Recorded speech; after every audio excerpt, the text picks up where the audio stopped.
எலெக்ஷனை நினைச்சு ஐயா பாடிக்கு பாடியில் உள்ள நாடி நரம்பெல்லாம் ஆடி போயிருக்கும் போலயே. இந்த ஏலத்துக்கு போவாங்க, ஏலத்துக்கு போறப்ப என்ன பண்ணுவாங்க, அவங்க ஏலத்தில் எடுக்கணும்னு நினைச்ச பொருளை எடுக்க முடியலன்னு வைங்கள, ஏலத்தை ஏற்றி விட்டு யாருக்கும் தெரியாம அப்படியே இருந்துச்சு ஓடி போயிடுவாங்க. இப்ப அந்த வேலையத்தான் ஐயா எடப்பாடி படிப்படியா பார்த்துக்கிட்டு இருக்காப்புல. 1000 ரூபாய் கொடுக்கவே முடியாது, உங்களை ஏமாத்துறாங்க அப்படின்னு சொன்ன வாய் இந்த வாய் தானே, இதே வாய் தான். எனக்கு நல்ல ஞாபகம் இருக்கு. இப்ப அந்த வாய் தான் என்ன பண்ணிருக்கு, அந்த 1000-ஐ 10ஆல பெருக்கி பரட்டி கொடுப்பேன்னு உருட்டி ஊட்டி விட்டுருக்கு. எல்லாத்துக்கும் ஊட்ட ட்ரை பண்ணியிருக்கு. மூக்கு கிட்ட கொண்டாந்து இந்த மதுரமல்லி மதுரமல்லி மதுரமல்லி இல்லை, அந்த மாதிரி 10,000 நான் உங்களுக்கு தாரேன் அப்படின்னு சொல்லி ஐயா எடப்பாடியார் இப்ப கொஞ்சம் நல்லா ஃபுல் பீக்ல இருக்காப்லன்னு வைங்கள, அந்த உருட்டின வாயை கொண்டாந்து கொஞ்சம் அகட்டி உள்ள போய் என்ன உண்மையிலே இருக்குன்னு பார்த்துருவோமா?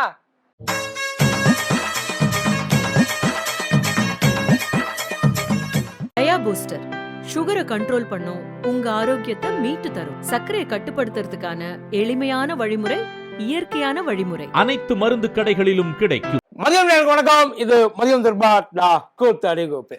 ஐயா எடப்பாடியார, உங்ககிட்ட இருக்கிறவங்க உங்ககிட்ட சொல்ல கஷ்டப்படுற ஒரு விஷயத்த நான் சொல்லிடுறேன். அது சொல்றதுக்கு அவங்களுக்கு கஷ்டமா இருக்காது, ஆனா சொன்னதுக்கு அப்புறம் உங்களுக்கு கஷ்டமா இருக்கு அப்படின்ற ஒரே காரணத்தினால உங்கள்கிட்ட சொல்லாம அப்படியே ஒரு மாதிரியா சமாளிச்சுட்டு வராங்க. நீங்க 5 வருஷத்துக்கு ஒரு தடவை 10,000 கொடுக்கறது வேற, அப்படியே கொடுத்தாலும் சரி, இல்ல வருஷம் 10,000 கொடுக்குறேன்னு சொன்னாலும் சரி, இல்ல மாசம் 10,000 கொடுக்குறேன்னு சொன்னாலும் சரி, உங்களால் ஒருவே நம்ப மாட்டேன். இல்லவா? ஏன்னா நீங்க இதுக்கு முன்னாடி ஏறி உட்கார்ந்தீங்க இல்லைங்களா, ஒரு சீட்டு மக்களின் முதல்வர்னு சொல்லி போட்டீங்க இல்லைங்களா, அதுவே முழுக்க முழுக்க நம்பிக்கை துவக்கத்துல வந்ததுதான். அது எல்லாம் இங்க இருக்கிற அத்தனை பேருக்குமே தெரியும். உங்களை சுத்தி வெளியில, அதை உங்களை சுத்தி ஒட்டிட்டு இருக்காங்க பத்தியில, அவங்க கூட உங்களை நம்ப மாட்டாங்க. அப்புறம் எப்படி இவங்க நம்புவாங்கன்னு நினைக்கிறீங்க? ஓட்டு போறவங்க எப்படி நம்புவாங்கன்னு நினைக்கிறீங்க? இப்ப எவனோ போயிட்டு ஐயா கிட்ட சொல்லிட்டான், என்னையா சும்மா 1000 2000ன்ட்டு ஒரே போல 10,000 ஒரே சொருகு முடிஞ்சு போச்சு. அதுக்கப்புறம் எவனாச்சும் உங்களுக்கு மாட்டேன்னு சொல்ல போறான்னா என்ன? அதை நம்பி ஐயாவும் இந்த கருணா ஸ்டைல்ல, இங்க பாருமா எனக்கு ஒண்ணு பிடிச்சிருக்கு, உனக்கு என்ன பிடிச்சிருக்கு, அந்த மாதிரி நான் உனக்கு 10,000 தரேன், நீ எனக்கு ஓட்டு போடுறியா? போடலன்னா உனக்கு லாஸ், உனக்கு தான் 10,000 ரூபாய். இந்த செந்தில் மேல வர செந்தில் மாதிரியே இந்த நீச்சல் குளத்துக்கு மேல நின்று 10,000, ஏய் 10,000 எனக்கு ஓட்டு போட யாராவது இருக்கீங்களா, 10,000 அப்படின்ற மாதிரியே ஐயா ஆடிக்கிட்டு கிடக்குறாப்புல. நிஜமா சார்? 10,000 ரூபாய் கொடுத்த பீகார் மாடல் நினைச்சிட்டீங்களா? 10,000 ரூபாய் கொடுத்து எவன் யோசனை சொன்னது? உண்மையை சொல்லுங்க. இல்ல இது எங்க இருந்து இந்த அந்த உண்மையில புலிகேசி மாதிரி தான், கழிவறையில் அமர்ந்து இருக்கும் போது அப்படி கூட நமக்கெல்லாம் இதெல்லாம் வராதுன்னு. ஏன்னா உங்களுக்கு தமிழ்நாடோட நிலவரம் என்னன்றது நல்லாவே தெரியும். இங்க எது எடுபடும், எது எடுபடாது, எது உடனே நம்மளை கண்டுபிடிச்சு போடுவாங்க, எது நம்மளை எடுத்துக்கிட்டு மறுபடியும் எதை எடுத்துட்டு அடிப்பாங்கன்னு தெரியாது, எதை நம்ம சொன்னோம்னா அப்படின்றதுலாம் நமக்கு நல்லாவே ரொம்ப தெரியும். ஆனா அப்படி இருந்து உங்களை ஃபோர்ஸ் பண்ணியிருக்காங்க என்னன்ட்டு. இது ஆல்ரெடி ப்ரூவன் மாடல், சக்சஸ்ஃபுல்லா ஏற்கனவே நடத்தி காட்டின ஒரு விஷயம். பீகார்ல 10,000 ரூபாய் கொடுத்தீங்கன்னா சிந்தாம சதுராம எல்லாமே நம்ம கிட்ட விழுந்துடும். இதுல ரிவர்ஸ் மாடலை ட்ரை பண்ணியிருக்காரு ஐயா. எல்லாருமே என்ன சொல்லுவாங்க, காசு கொடுக்குற ஓட்டு போடு. ஐயா என்ன சொல்றாருன்னா, நான் நீ ஓட்டு போடு, நான் காசு தரேன், எனக்கு ஓ மேல முழுச 10,000 ரூபாய் கொடுக்குற அளவுக்கு வக்கு இல்லாமல்லாம் கிடையாது. அதெல்லாம் நிறைய இருக்கு, அடிச்சு வச்சதெல்லாம் 5 எலெக்ஷனுக்கு ஆளுக்கு ₹1,00,000 கொடுக்கலாம், அந்த அளவுக்கு நிறைய வச்சிருக்கா எல்லாரும். பட் இருந்தாலும் ஏன் கொடுக்க மாட்டேங்கிறாங்க? நான் ஏன் கொடுக்கணும், இவங்க போடுவாங்களான்றது எனக்கு டவுட்டா இருக்கு. போட்டா கொடுக்குறேன், இதுதான் ஐயா சொன்னது. போட்டுட்டு, ஆனா இதுக்கு முன்னாடி ஒரு 1000 ரூபாய் மகளிர் உரிமை தொகை, அதுக்கு பேர் என்ன தெரியுமா, கருணை தொகை. ஐயா என்ன சொல்றாரு, இந்த 5 வருஷத்துல மக்கள்லாம் ரொம்ப கஷ்டப்பட்டாங்க, அவங்களோட கஷ்ட சுமைய குறைக்கிறதுக்காக கருணை தொகை. முழுசா பிச்சைக்காரனாவே முடிவு பண்ணிட்டீங்க எல்லாரையும். நீங்க வச்சுட்டு போன அதே இடத்துல தான் இன்னும் தமிழ்நாடு இருக்குன்னு நினைச்சுக்கிட்டு இருக்கீங்களா என்ன? ஒருவேளை அப்படியே இருந்திருந்தா நீங்க சொல்ற அந்த கருணை தொகையை உண்மையில ஏத்துப்பாங்க. நீங்க விட்டுட்டு போன அந்த 0.7% ஜிடிபி இல்ல சார், இன்னைக்கு ஜிடிபி 12%. தமிழ்நாட்டோட ஜிடிபி, இந்தியா ஜிடிபி இல்ல, தமிழ்நாட்டோட ஜிடிபி 12%. கருணை தொகை ஒருவேளை, அதாவது இது பொய்யாவே இருக்கட்டுமே, அதாவது இப்ப நீங்க சொல்றீங்க, ஆனா இது நான் பொய்ன்னு சொல்ல மாட்டேன். கண்டிப்பா ஐயா முதல்வரான உடனே முதல்ல போற கையெழுத்து இந்த 10,000 அவன் அக்கௌண்ட்டுக்கு வந்து விழுகிறதா தான் இருக்கும். அதுல மாற்றமே இல்லை. கண்டிப்பா போடுவார், கண்டிப்பா. ஆனா எல்லாரும் என்ன எதிர்பார்த்தாங்க? நல்ல வேலை கொடுப்போம், நல்ல வேலை கொடுப்போம், அரசாங்க வேலை கொடுப்போம். இவங்கள மாதிரி மற்ற ஸ்டேட்டுக்கு நாங்க வந்து எதையும் விட மாட்டோம், எல்லாத்தையும் நாங்களே பிடிச்சி வச்சுக்குவோம், நமக்கு போக மிச்சம் தான் மற்ற ஸ்டேட்டுக்கு. இப்படியாச்சும் போய் சொல்லி இருக்கலாம்ல. இதைத்தானே எல்லாரும் எதிர்பார்க்கிறேன். விலைவாசியை குறைப்போம், எங்க ஆட்சியில நாங்க அடிச்சு சொல்றோம் எதுவுமே விலை ஏறாது. சென்ட்ரல் கவர்மெண்ட்லயே விலை ஏற்றினாலும் ஸ்டேட் கவர்மெண்ட்ல விலை ஏறாது. இன்னைக்கு என்ன ரேட்ல இருக்கோ அதே ரேட்ல தான் கடைசி வரைக்கும் மெயின்டைன் ஆகும், தங்க வெள்ளியை தவிர. சொல்லி இருக்கலாம்ல. அதைத்தானே எல்லாரும் எதிர்பார்க்கிறாங்க உங்ககிட்ட. இந்த 1000 ரூபாய் கொடுக்க போனப்ப இந்த உரிமை தொகை, அவங்க பேர் உரிமை தொகை, பேரு வைக்கிறதுக்கு கூட உங்களுக்கு வக்கு இல்லையா சார்? கேட்குறாங்க. பேரு வச்சியே சோறு வச்சியான்னு கேட்பாங்க. உனக்கு பேரையாச்சும் ஒழுங்கா வைக்க. அது என்ன கருணை தொகை? எனக்கு அது புரிய மாட்டேங்குது. அதுல கருணை தொகைன்னா என்ன? உங்க வீட்டு வாசல்ல வந்து அம்மா தாய ஜெயலலிதா அம்மாவை அம்மான்னு எல்லாரும் கூப்பிடுறோம், அதுக்காக எல்லாரும் இப்படி கூப்பிடுறோன்னு அர்த்தமா என்ன? அம்மா ஐயா, அதுதான் கருணை தொகை. அதுக்கு பேர் தான் சார் கருணை தொகை, வேற எதுக்கு இல்லை. உரிமை தொகைன்னு சொல்லியிருக்க வேண்டிய. ஏன்னா அந்த பேரை அவங்க வச்சுட்டாங்க, அந்த பேரை வச்சுட்டாங்க. உரிமை தொகையை நாங்க அந்த வெறும் 1000 ரூபாய் கொடுக்கறதுல 10,000 ரூபாய் கொடுப்போம். நீங்க சொல்லி இருந்துக்கலாம், கௌரவமாவது இருக்கும் உங்களுக்கு, எங்களுக்கு இல்லை, உங்களுக்கு. இப்ப இந்த 1000 ரூபாய் கொடுக்குறப்ப இந்த அரசாங்கம் பிச்சை தான் எடுக்கும். அதெல்லாம் கொடுக்கவே எக்காலத்தை முதற்கொண்டு எக்காலத்திலையும் இந்த 1000 ரூபாய் வரவே முடியாது. ஏன்னா நிதி சுமை அவ்வளவு கடக்கு, பூரா கடல்ல கிடக்கு. உங்களை கொண்டு போய் தள்ளிடுவாங்க. இந்த 1000 ரூபாயை நம்பாதீங்க. சொன்ன வாய் இந்த வாயா இல்லையா? இன்னைக்கு எந்த தைரியத்துல இதே வாய் 10,000 ரூபாய் தர்றேங்குது? இங்க அதிமுக சொத்தை வித்து கொடுப்பீங்களா என்ன? இல்ல அம்மாவோட சொத்தை வித்து கொடுப்பீங்களா என்ன? கொடநாடு சொத்தை வித்து கொடுப்பீங்களா என்ன? எதை வித்து நீங்க கொடுப்பீங்க? எவன் காசு? 10,000 ரூபாய் கொடுக்க வாங்கிக்கிறேன், எவன் காசு? இதுக்கு பதில் சொல்லுங்க சார். இதுக்கு முன்னாடி இப்ப இந்த 5,000 ரூபாய் போட்டதுக்கு என்னென்ன பேசுறாங்க? அவ்வளவு நிதி சுமை இருக்கு, இவ்வளவு கடன் இருக்கு, ஒவ்வொருத்தன் தலையிலையும் இவ்வளவு தூரம் கட்ட வேண்டிய கட்டாயம் இருக்கு. எவனாச்சும் ஒட்ட வாயை திறக்கிறாங்களா? அப்ப இந்த 10,000 ரூபாய் என்ன? பாஜக அதோட சொங்குல இந்த வாங்கினாங்கல்ல, இந்த தேர்தல், இந்த எலெக்ஷன் பாண்டு, அந்த தேர்தல் பத்திரம் மூலியமா வாங்கினாங்கல்ல, அதுல இருந்து ஏதாச்சும் எடுத்து கொடுக்குமா என்ன? யாருமே மறுபடியும் கடன் தானே வாங்கி கொடுப்பேன். அந்த கடனை திரும்ப யாரு கட்டுவா?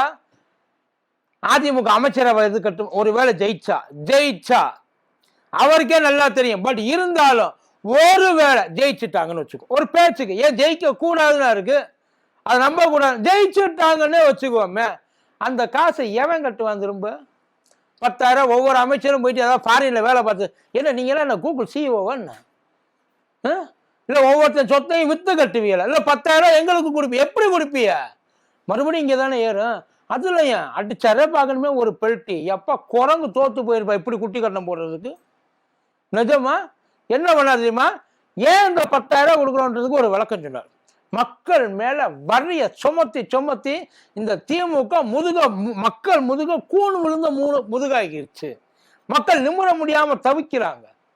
இந்த சொத்து வரியா இருக்கட்டும், வீட்டு வரியா இருக்கட்டும், தண்ணி வரியா இருக்கட்டும், மின் கட்டணமா இருக்கட்டும், இப்படி ஏத்தி மக்களை வந்து பால் அடிச்சிட்டாங்க. அதனால அவங்க சுமை ரொம்ப அதிகமாகி சுமக்க முடியாம இருக்காங்க. அந்த சுமையை இறக்குறதுக்காக நிவாரண நிதினாலும் சொல்லியிருக்கலாம், அப்படியா சொல்லி தொலைஞ்சிருக்கலாம் நிவாரண நிதி. ஆனா கருணை தொகைன்னு சொல்லி 10,000 ரூபாய் கொடுக்குறேன். 10,000 ரூபாய் சரி ரைட்டு போய் தொலைங்க சொல்லிவிட்டு 10வது நிமிஷத்துல ஐயா என்ன சொன்னாரு? சரிங்க கேட்குறாங்க, இப்படி 10,000 ரூபாய் கொடுக்குறேன்றீங்கள, இந்த 10,000 ரூபாய் எங்கேருந்து நீங்க ரெக்கவர் பண்ணுவீங்க? சம்பாதிக்கணும்ல. அதான் கொடுத்துடலாம், கஜானால எப்படியாவது கஷ்டப்பட்டு கடன் வாங்கினாலும் கொடுத்துடலான்னு வைங்கள. அந்த கடனை எப்படி திருப்பி கட்டுவேன்னு கேட்டாங்க. அப்படி கேட்டதுக்கு ஐயா சொல்றாரு, நிதி நிபுணர்களை வச்சு எங்கெல்லாம் எங்களால வரியை ஏற்ற முடியுமோ, எப்படியெல்லாம் மக்களுக்கு சிரமப்படாம வரியை ஏற்ற முடியுமோ அந்த மாதிரி நாங்க கொடுப்போம். ஆக மொத்தம் நீங்க வந்து என்ன பண்ண போறீங்க? இவங்க ஏற்றினதை காட்டி இன்னொரு 2 மடங்கு ஏற்ற போறீங்க. அதானப்பா. இப்போ உள்ள 10,000 ரூபாய் கேட்டாரு அவங்க. இப்படி 10,000 ரூபாய் கேட்டு அவங்ககிட்ட ஒவ்வொருத்தருந்து 50,000 ரூபாய் வாங்கி அடிக்க போற 5 வருஷத்துல. ஒன் டைம் செட்டில்மெண்ட், உனக்கு லைஃப் டைம் செட்டில்மெண்ட் இல்லையா? எங்களுக்கு அது ஒன் டைம். இப்போ நான் தெரியாம கேட்குறேன். இப்போ நீ அந்த பக்கம் கொடுத்துட்டியல்ல, இந்த 10,000 ரூபாய் கொண்டு போயிட்டு அங்கே நம்ம கொடுக்குறோம் அப்படின்ற, அதை எங்களுக்கு கொடுக்குறோம் அப்படின்னு நீங்கள் எல்லாத்துக்கும் கொண்டு போய் சொல்லிட்டீங்க. இப்போ இந்த 10,000 ரூபா கொடுத்ததுக்கப்புறம் எங்ககிட்ட நீங்கள் அதை திரும்ப எப்படி வாங்க மாட்டீங்கன்றதை மட்டும் சொல்லுங்க. வாங்குவோன்றதை சொல்லிட்டு அதுதான் எங்களுக்கு தெரியுமே. வாங்க மாட்டோன்றதுக்கு என்ன சார் அர்த்தம்? அதுக்கு எங்கேயாச்சும் உங்ககிட்ட ஏதாச்சும் விளக்கம் இருக்கா சார்? கூட இருக்கிறவங்க எல்லாம் ஏப்பா இப்போ வந்து எதுவுமே குருட்டு பசங்க மாதிரியே உட்காந்துருக்காங்க, திருட்டு பசங்க. ஒரே ஜாலி தான். ஏன் இப்பெல்லாம் வந்து பேசவே மாட்டோமா? இப்போ இதுக்கெல்லாம் வந்து அவர்கிட்ட கூப்பிட்டு வச்சு இவர் கேட்க வேண்டியதானே, நீங்கள் என்ன பெரிய வேர்ல்டு ஃபைனான்சியல் ஆஃபீஸரா, பெரிய நிதி நிறுவன அதிபரா, இல்லை ஃபினான்சியல் அட்வைசரா? யார் நீங்கள்? எந்த நோக்கத்தில் நீ இப்படி கூட்டணியில் இருக்க பாஜக பேசணுமா பேசக்கூடாதா சார்? ஏற்கனவே சுப்ரீம் கோர்ட்டு சுருக்க போட்டு இழுத்துக்கிட்டு இருக்கு ஒவ்வொரு இலவசமா.